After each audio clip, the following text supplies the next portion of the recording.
Good evening, everybody, and welcome to the Matt Willson SFL Kickoff Show. I'm Mike Daggs. He's Gerald Smith. We've got Cameron Irvine and Ron Haynes behind the scenes on production. Welcome to Week 15 in Season 25 here in the Simulation Football League. Gerald, now I'm the one out of dress code. I know I set a bad example, Yup. and he made it worse. No, I didn't make it worse. Yeah, mine was glorious. There's Listen, nothing about that's This is attractive. this is this is beautiful. First off, It is so not. it's beautiful. It's comfy, and He's just cold. That's the only thing he could find. it's getting. I'm it's, hardcore as a listen, Southern boy. It's I getting don't- late in the year. Yeah, I don't. I don't like being cold.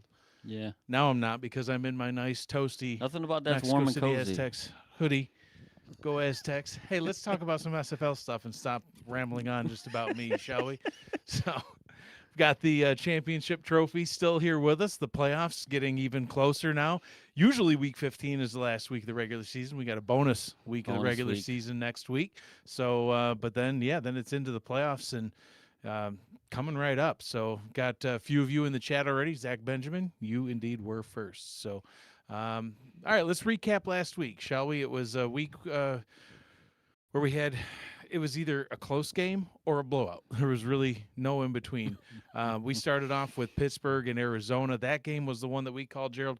It lived up to every bit of the hype that we were hoping for. It was fantastic. And ultimately, the Riverhogs pulling out the win in the end, 24-21. Securing their first playoff berth Sure at did. that too against one of the better teams in the SFL, and they looked really, really good doing. Played a really, really good Arizona Scorpions team, Yeah. and then they went on the road and won. And historically, they have not played really good on the road, but this season they're making it happen. They are making it happen. They're 8-2 now and doing fantastic.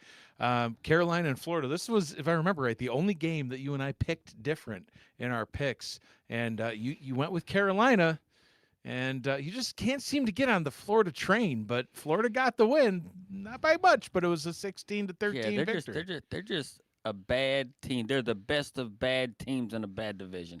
That's all I'm gonna say.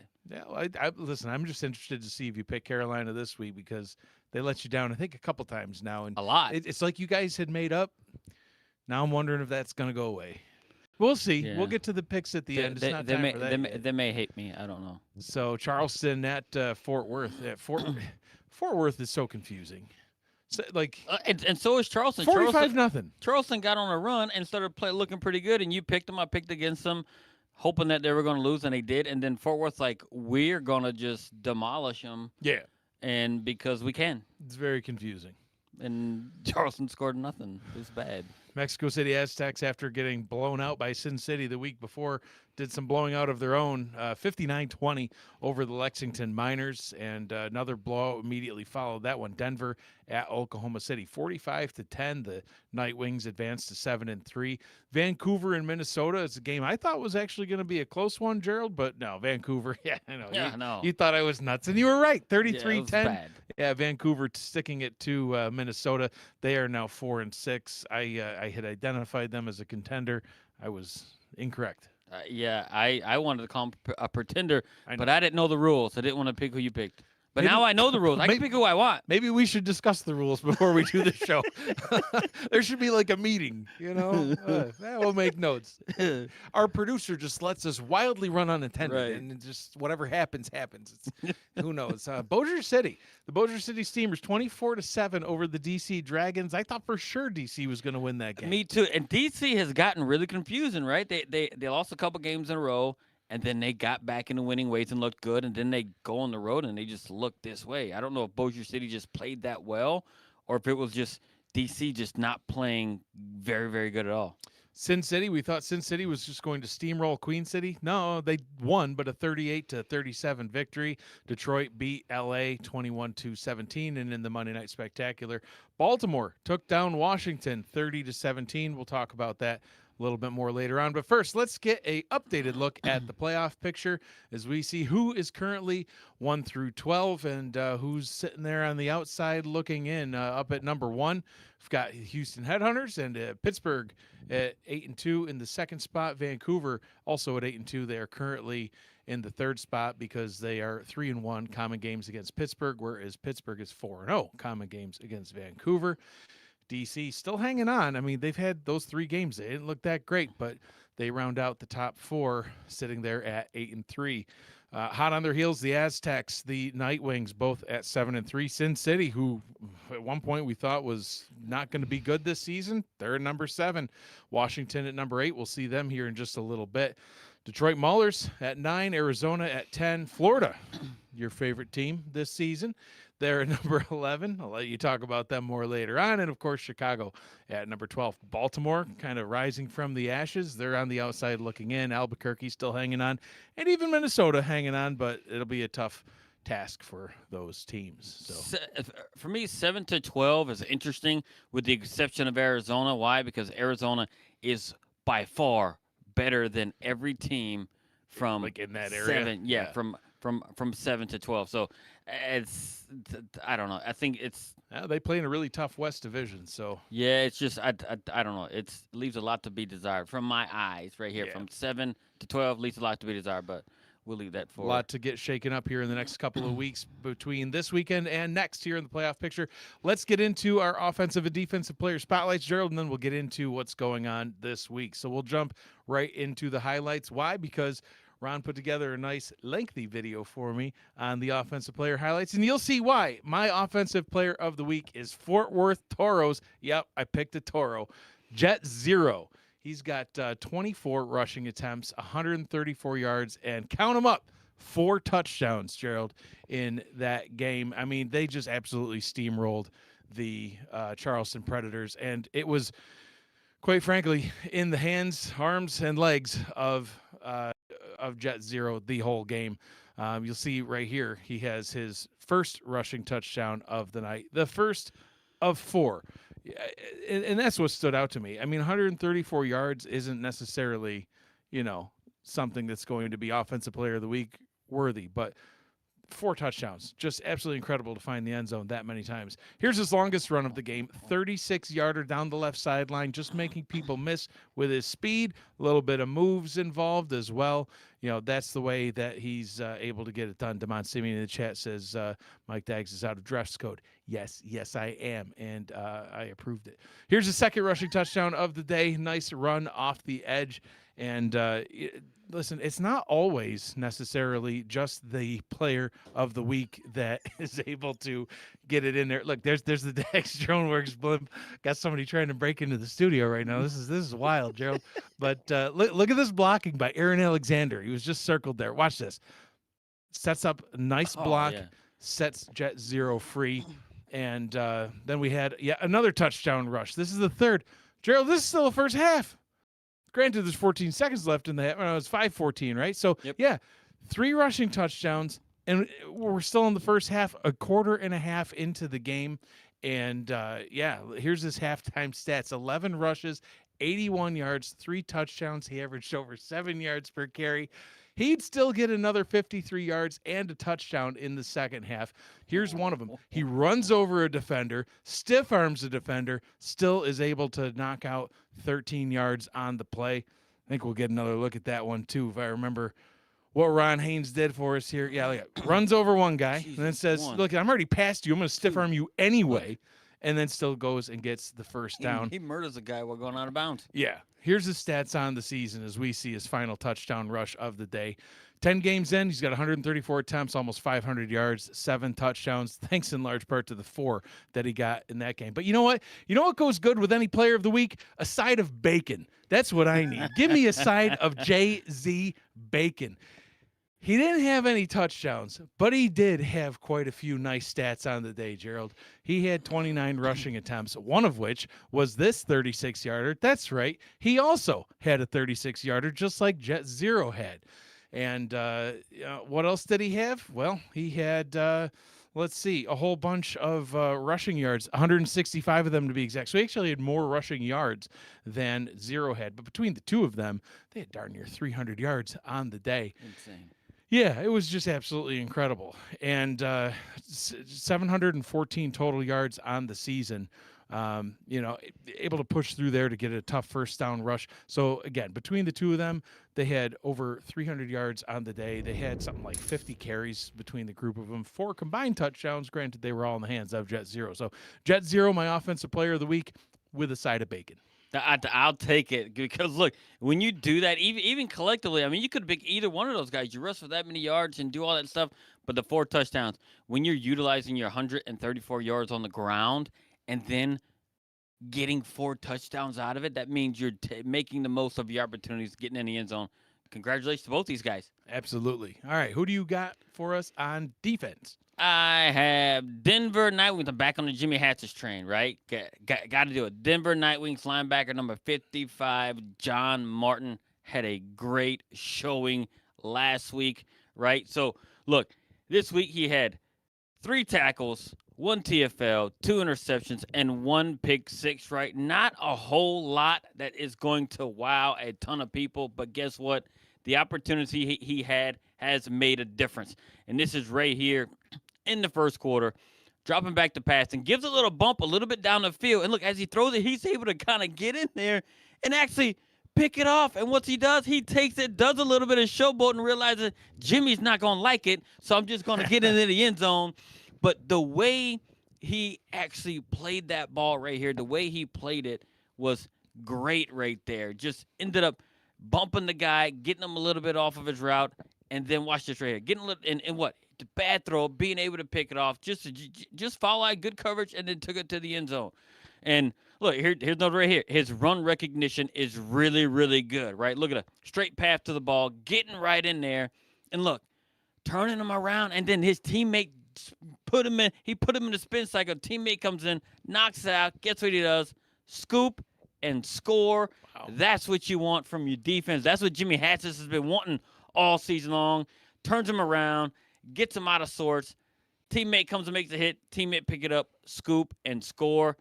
Fumble recovery for a touchdown. That's 2 defensive touchdowns right here by this squad. Look, and we're going to show, look, not only can he play the line of scrimmage like that and get a guy, but he actually can recognize it and get himself a TFL right there, right? Comes around, makes the moves like he needs to, and makes the tackle. He's probably one of the most sure-handed tackles we have in the league right now, and doing awesome things, right? And now that it's pretty much in a blowout right here at the end. And what he does, he's like, I'm here. I can play up underneath. I'm viewing it. No, I got safety help over the top. Picks it off. Tries to take it back. Didn't have enough gas, but doing what needs to be done on defense, and it shows it, right? All the opportunities he had, he did not miss all game long, put himself in a position to succeed and being able to make the plays that he can. So these are the type of things that this defense has done now, whether it's him or somebody else, and you can see his season stats so far. 45 tackles, 5 assists, 10 TFLs, 3 sacks, 2 pass defenses, 3 interceptions, and that pick 6 that we just saw. Really, really good production out of him this season. Isn't all gaudy stats, but you need those players like that, those role players, right? A lot of linebackers at this stage in the season have somewhere between 70 to 100 tackles. Yep. He's coming in, doing his part, knowing his role, and when he's called upon to make those plays, he has. Congratulations to John Martin for helping his team rise up. He started early, got his team on the board with a pick 6. Hey, why not? You win. Congratulations. Ran away with it from there. Yep. Jim QB 16. Is that Jimmy Hatsis? I think you've summoned a Jimmy Hatsis. It's like Beetlejuice. You said his name 3 times, and he says, I'm not going to lie. Gerald gets better looking every week. That's what I'm saying, Get man. a Look, room. I tell you what. I'm a big fan. I need to jump on their spread shop. I'm a big fan of Denver and what they're doing right now with Michael Goodman. And you actually got Jimmy Hatches doing great stuff. I've been in love with him since last season. They put together the whole thing. Yes. So really? Guess what? They're doing stuff. They had a little hiccup earlier in the season. Totally but new guess information. What? They figured it out. And I love these guys. I love Houston, of Denver, right? We all know about Louisiana North. It is what it is. Unbelievable. I just can't get with Mexico. I was surprised. Yeah, who cares? We don't want you. You stay north of the border where you belong. I was actually surprised when I was looking. This is the first time you picked a Denver player this season. Kinda. First time you picked a Denver player this season to be your defensive player of the week spotlight. In week 2, you picked the whole Denver defense. Oh, Speaking man, of not knowing what the rules are of the show. Look, come on, man. Like, you pick a couple guys. You got the side of bacon. I can pick the entire defense. So it's all good. Look, they're doing good. Look, and they turned it around. I think they're going to be one of the most dangerous teams, and we can talk about this later on, in the playoffs because they're really starting to find their stride, and it's because of play like this. For sure, for sure. Stephen Hacker in the chat says these feature videos are great. Love the detail. So do we. Ron Haynes makes these videos for us each week. Thank you, Ron. Once again, videos look great, and it really is honestly one of the highlights of the show because it's something on the screen other than us two idiots. So And that's exactly what I am, one big idiot. I don't me know. too, I don't know. man. But dude, look, I tell I you don't what. know why we have a platform at all. Since Ron has been nice enough to actually put those videos together, it's taken this show to the next level. They love it. We That's love what it. makes We the love show. him. Yeah. He is a beautiful, amazing man. Absolutely.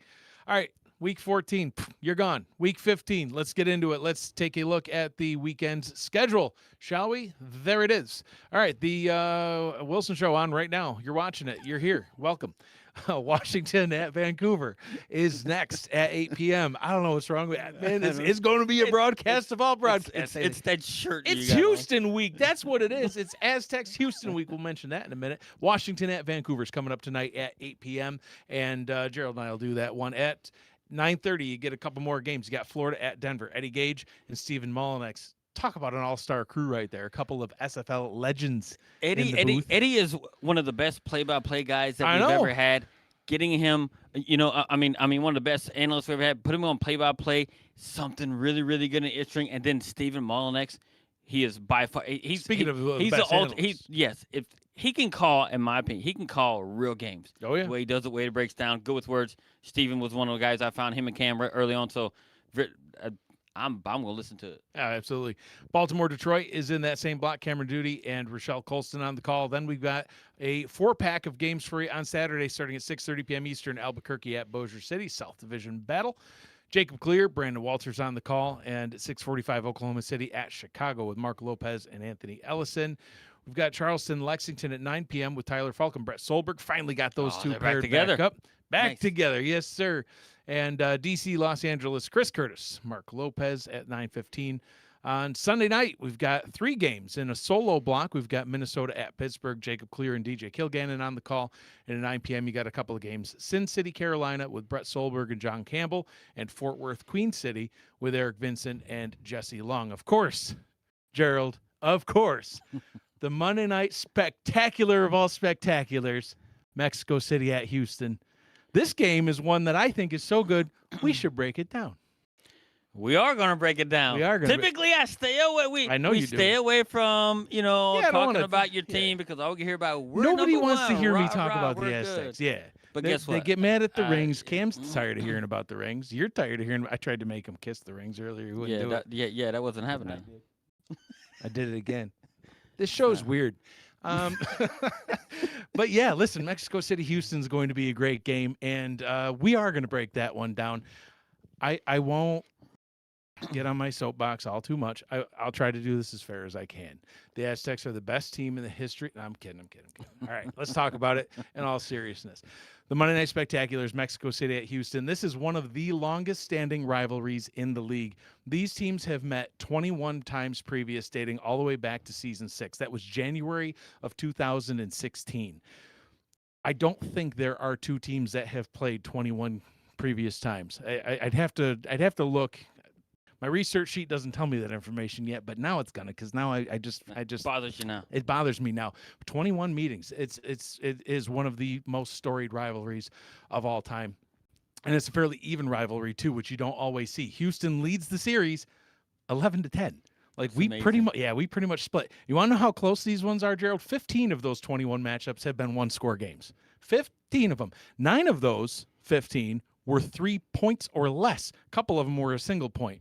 These teams always play each other well. For the Aztecs, they're 7-3. They're back in the playoffs for the 3rd consecutive season, and they're still in the running to win the South, currently behind Houston, who's already in the playoffs, and they're on their way to win that South. But Aztecs still have a chance. And I will say this. We've been playing Katy Perry's Hot and Cold in the locker room, and I'm starting to think in hindsight maybe that was a bad idea, because we've certainly been hot and cold a couple of times this season. Overall, pretty solid, though. There's been a couple of blowout losses, which is just rare. We haven't had that in 3 seasons, a blowout loss like that.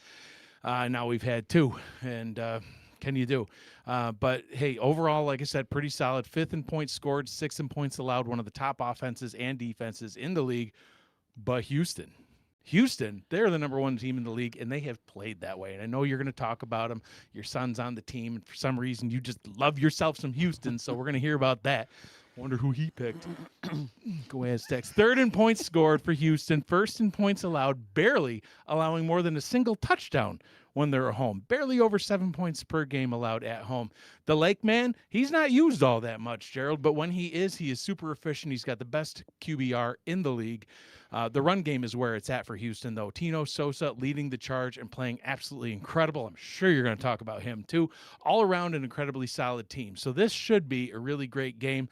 22nd meeting between Houston and Mexico City on the Monday Night Spectacular. What do you got for us? Look, Mexico City, right? They are the two-time defending champs, but they have not looked like themselves from the past couple of seasons. At times during this season, right? Look, and you guys are still on the pace to essentially get into the playoffs with the same record you had last season. Last season, you guys are 8-4. Yep. You're sitting at 7-3 right now. Oh, so we'll be 9-3. And okay. it's weird to say, right, that you guys are just not yourselves because you sit at 7-3. Right. And you're again bound for the playoffs. Look, when they have won, you have done so by protecting the ball. In your 3 losses, have turned the ball over 13 times. Yep. 10 interceptions, 3 fumbles. That's 4 turnovers per loss that you guys have, right? Look, and not only that, you guys have only turned the ball over 20 times this season. Right. And 13 times you've done it in losses. Yeah. And 2 of those losses, you mentioned it, got blown out, outscored 76-3. Thank you. In those games, was not very good at ball. If we're gonna call a spade, it's not championship caliber football, Mike. You know it. But you guys still boast the number 2 rush offense, the number 5 scoring offense. You're getting 25 points a game still, and number 3 in third down efficiency on offense. Look, and it's led by, in my opinion, the Hall of Fame vet himself, Ray Bentley, number 7 in rush yards. He's just over 700 yards on the season. Quarterback Jordan Sight, we know he had a great season, just has not had a great season. But guess what? When he finds that wide receiver and Noe Terrazas, who is his favorite target, and nearly has almost double the receptions than any other pass catcher on the team. He does. It takes it to the next level when he's catching. I know he had a game a couple weeks back. He couldn't catch a cold even if he wanted. He just couldn't. But guess what? Look, you guys are elite and you have elite talent. But guess what? When you guys turn the ball over, you guys are way off big time when you don't protect the ball. Yep. And if you're not mistake-free, it results in losses. So you have to protect the ball offensively. I can't disagree. I mean, the losses are the losses. I see Ron Yates in the chat, though. He says, we hold those chips. He's got a couple of these rings. Listen, he's got a couple of these rings with an Aztec warrior on it and like 86 more that he collected throughout his time in the league. He just pulls them out. Hey, the most decorated man in the league. I got another. Yeah. It's not fair. Another one. It's not fair. Yeah. He's like DJ Khaled. Sure. Yeah. Another one every season. He's a good luck charm. And he's on this defense still. The defense is stacked with elite talent, Hall of Famers, you name it. Like Ron Yates, he's not in the Hall of Fame. Yeah, he should be. He will be, I'm sure. But it's a pretty stacked defense. It is pretty stacked, and with everything you just said, it's pretty surprising that you guys have a middle of the road type defense in terms of yards allowed. Yeah. Right. You guys are 12th in defense, which is just on the bottom half of the league. But you guys do have the number 1 rush defense, right? Yep. But are number 18 in the pass. Why? Because a lot of times you get ahead and people tend to want to throw on you guys, and so and the blowout losses, we just got thrown all over. So you can think of that as you will. Having the best rush defense and then the pass defense, that don't concern me. Look, despite giving you guys giving up a ton of yardage, right? You guys still limit the scoring. Number 6 scoring defense in the SFL. Bend don't break defense. It has been you guys' thing this season. Look, you're also good on third down, only allowing 36% conversions on those third downs, which is 4th best in the league. You have also been able to press the quarterback pretty well. Guess what? And it is not from Dan Tritz. Skylar Kingsley leads the team with 7 sacks. Tritz I'm sorry, man. You got one sack. It's got to be a mistake. I don't think it's he has any. You know what I mean? So I don't know. Maybe the stat getter says, no, we need to throw him one. He's hustling down the field on those punts, but it just ain't working. Look, and Jeffrey Daggs has been a tackle machine. 106 tackles. That's fifth best in the league, along with Max Jackson, who leads the team with 4 interceptions. And John Fowler leads the team with 22 TFLs on the season, who Max Jackson and John Fowler have 89 tackles each. Fowler leads the SFL in pass defense, but only has 1 interception. Catch the ball, John. Homie can't catch a cold even if he wanted. He can't grab a ball, but he can knock him down. That is Look, facts. you guys are a very good unit, right, and can win games if the offense isn't pulling their weight.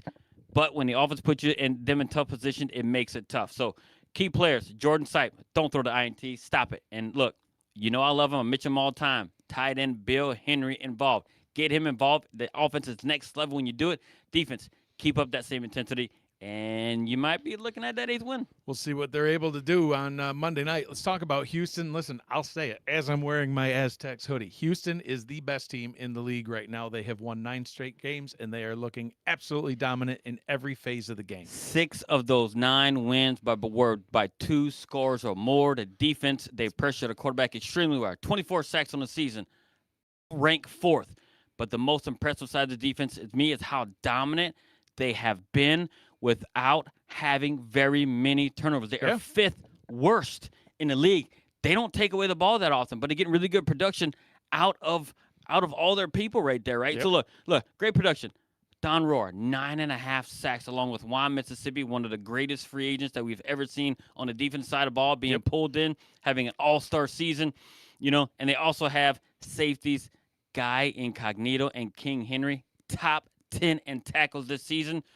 Defense on 3rd down, top 8 as well, only allowing 47% conversions. Number 1 scoring defense, number 3 rush defense, and the number 6 total defense. Really, really elite unit. They absolutely are an elite unit. It's been it's been so fun game planning against this defense. Offensively, talk about them. They've been in some crazy good games this season, and I know you think that they might be the best overall. They are. Look, I do think, in my opinion, they're the best, one of the best offenses in the league, right? And I know a lot of people are going to say, but guess what? They're number 3 in scoring, number 3 in rushing, number 6 in total offense, and have the 3rd fewest turnovers in the SFL. Tino Sosa, number 2 rusher, 834 yards in the SFL, along with having his 2nd most rushing touchdowns with 11. Couple him with the most underrated quarterback this season, in my opinion, the Lake Man, John Lakeman, has been excellent this season. Number 3 in completion percentage. 62% of his passes get completed. Number one in QBR. Yep. Crazy efficient when he does throw the ball. Along with him, and he's throwing the stud wide receivers, Mike St. Green, Greg Corky, and Hall of Famer D.R. Sim. He has all these guys at disposal. Look, and you put all that together, you have yourself a very, very dangerous and somewhat, in my opinion, unstoppable type unit. Yep. Got a few different weapons he can do. Key players, Tino Sosa, keep pounding the rock. The Lake Man, stay efficient and mistake-free. He is in the positive, on the plus side of the touchdown-interception ratio. Defense as a whole, keep up the great work. Don't change anything at all because it's working right now. It is, and we're gonna find out who wins this game on Monday night. I can't believe I got to wait all weekend I gotta go back to work before I can watch this game. I'm not. It's just listen. It's gonna be worth the wait. It's gonna be a great one on Monday night. All right, let's get into this. Is a matchup where we've got a team that might argue we think we're number 1, not Houston. We've got Washington at Vancouver coming up next. And, Gerald, you and I thought that this one might be the game that gives the Trident a chance to take the lead in the West. But told you we'd mention it again. They dropped last week's game against Baltimore, and now they have a rough road if they are going to try to win the West. Washington faces a dominant Vancouver squad in their house tonight. That alone is going to be incredibly difficult to overcome.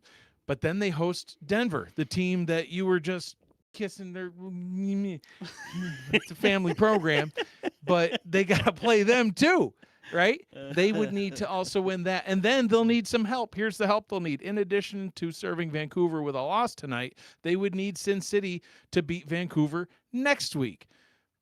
Vancouver losing 2 in a row, I don't know about that, but Sin City is currently also 6-4, so they would need Sin City to lose to Carolina this weekend. So is it impossible for them to win the West? No, it's not. Is it improbable? Perhaps. But like I've said a billion times, winning the division is not the end game. Like, listen, if the Aztecs can win the South, great. Don't care. I want to win more than just the South. And I'm sure Washington wants to win more than just the West. But this starts here tonight. Washington, they've got a solid defense. They're 5th in points allowed. Their offense hasn't put up points like they've needed, though, which has been the problem that they faced. They've scored no more than 17 points in each of their 4 losses. They're going to have to put up more than 17 if they're going to beat Vancouver. Vancouver, speaking to them, on the flip side, their path to winning the West, much easier. They win the night, they win the West. That's it. That's all they got to do. They just got to win one more game. They've played just as good as Houston this season, arguably better. Number 1 in points scored, number 3 in points allowed, and they're number 1 in more team stat categories than we have time to list here tonight, Gerald.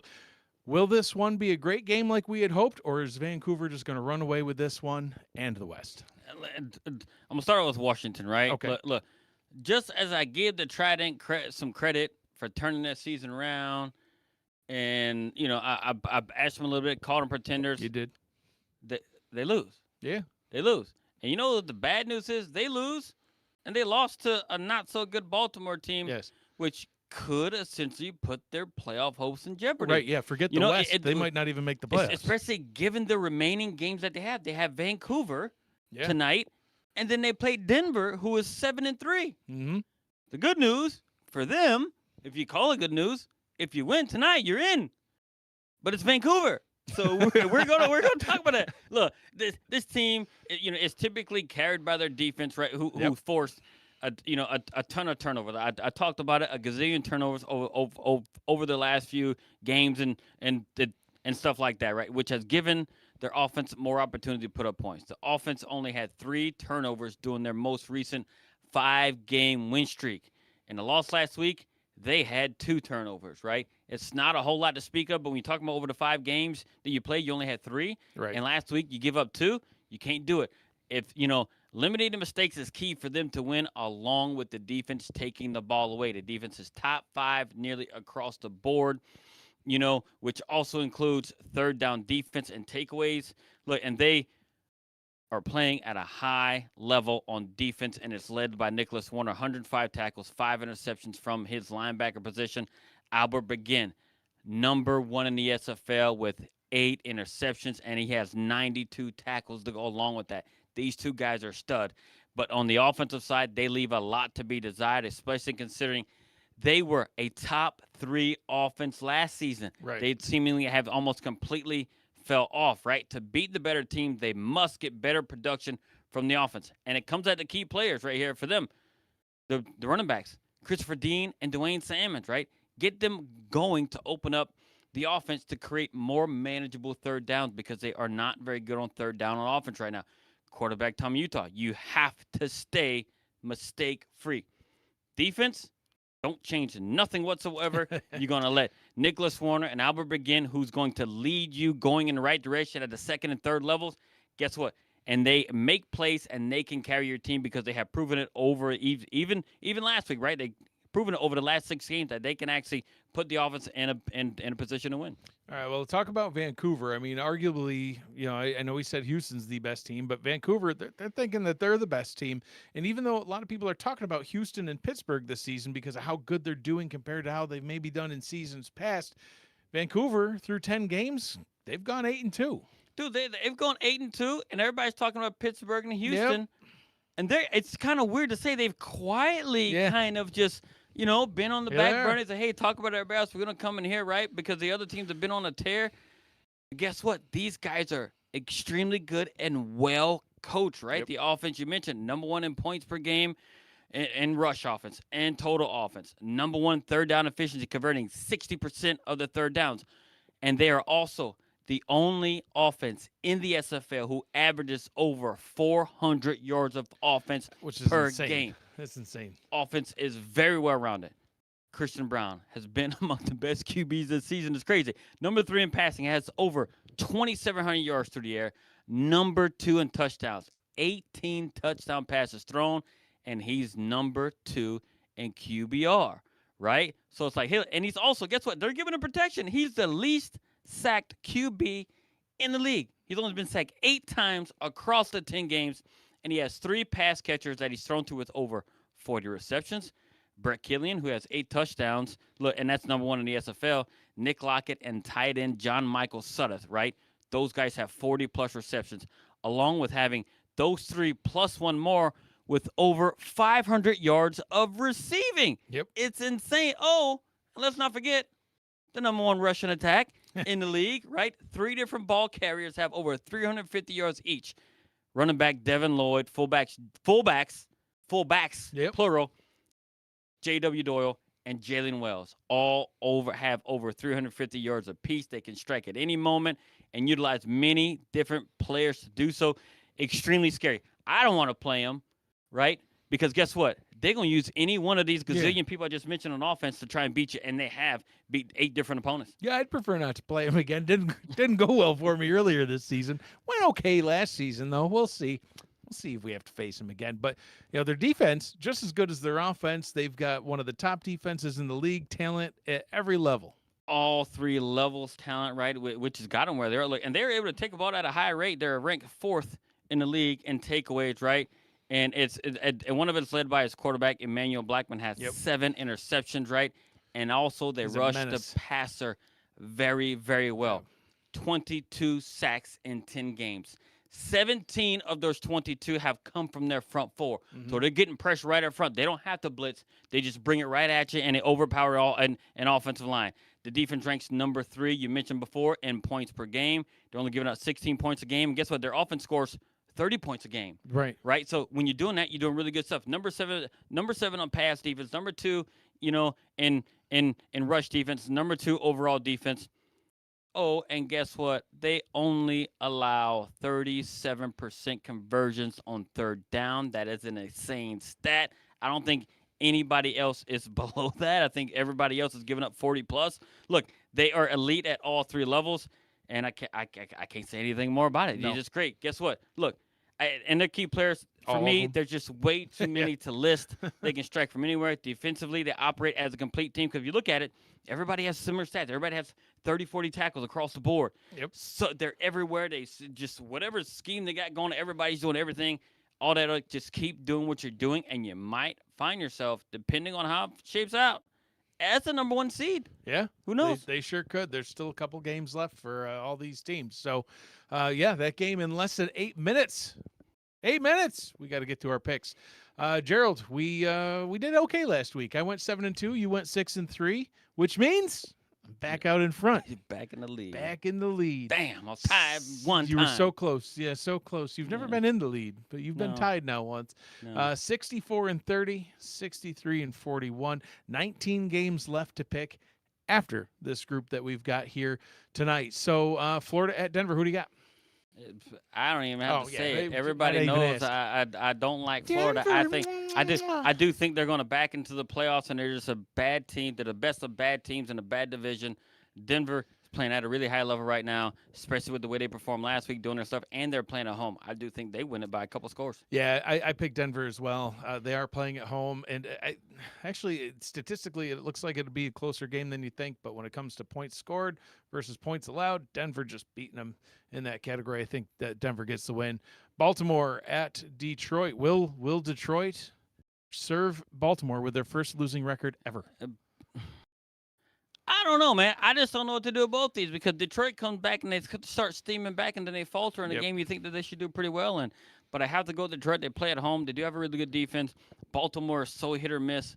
Baltimore, I don't know. I got to go with Detroit. Other than I don't know what to think of either of these. I just think Baltimore is almost mailing it in, it seems like, right? They just know they're not going to go a whole lot of places with what they have, and I think Detroit has much more to play for, and they're at home. I think they're going to take it. Yeah, I picked Detroit as well. I don't even think I put as much thought into it. Detroit's just playing better football. Baltimore's on a bit of a resurgence, but I think it comes to an end here against Detroit in Detroit. Give me Detroit. Albuquerque at Bossier City. Bossier City played really, really well at home, and they played really, really good. And guess what? I think they may have figured some stuff out. Yeah. And Albuquerque is broken.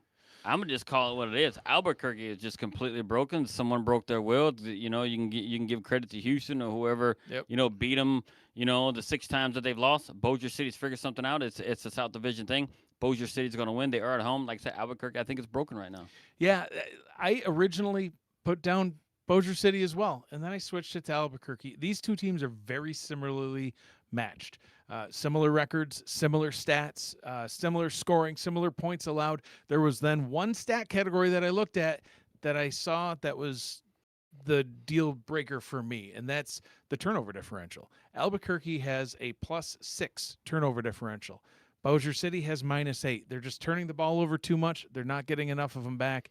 So because of that, I think there's going to be a couple of key turnovers in this one that gives Albuquerque the edge. Give me the Adams. Oklahoma City at Chicago. That's why Albuquerque is 4-6. They play ultra conservative. They don't take chances. Bossier City takes chances and tries to get us stuff. So guess what? Nope, Bossier City's winning that one. You're wrong on that one. Oh, Completely yeah, less wrong. than 5 minutes ago. Oklahoma City, Chicago. So look, we Not got. I'm going with the not bomb pops The and the not mad bomb scientists. pops, yeah. OKC is just not. They're just not the team Yeah. that we want them to be. So Chicago wins it. Yeah, we got a firsthand look at Chicago this season. It was a fun game to call, and they did a great job. And they'll definitely hold their own against Oklahoma City.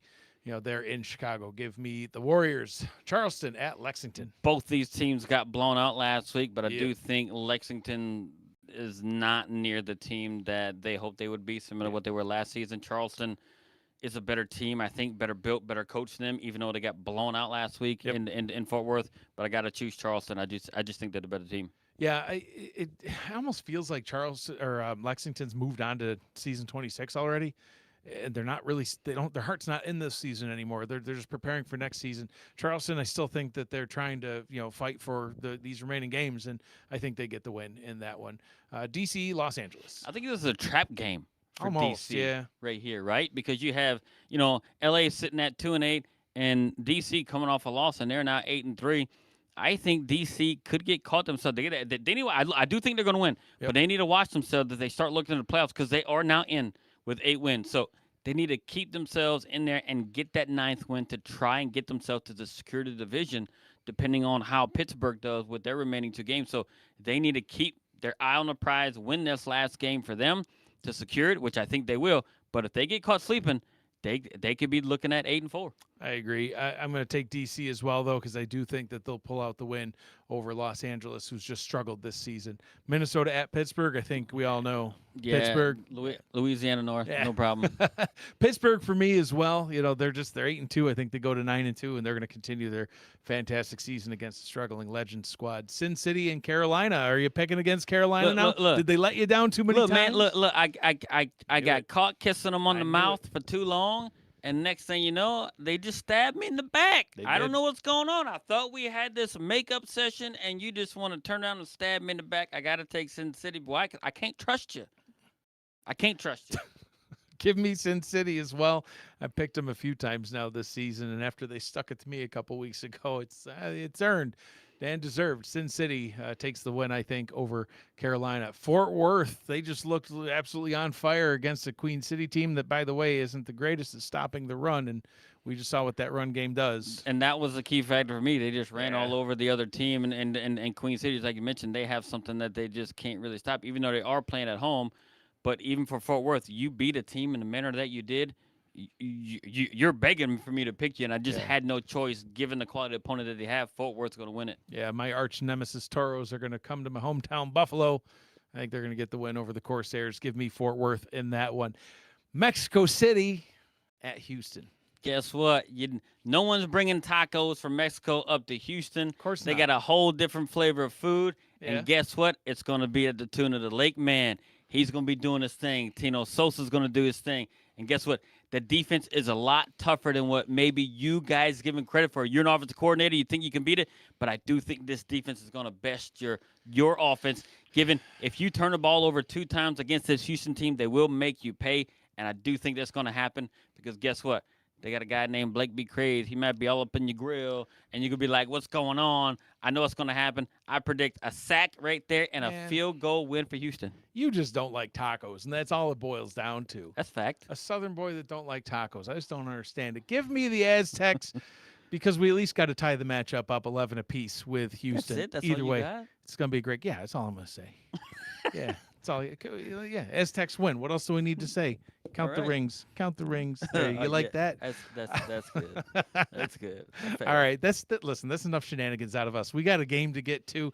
This has been the Matt Willson SFL Kickoff Show. For Gerald Smith, Cameron Irvine, and Ron Haynes, I'm Mike Dax. Thanks for joining us. Get ready because Week 15 starts next.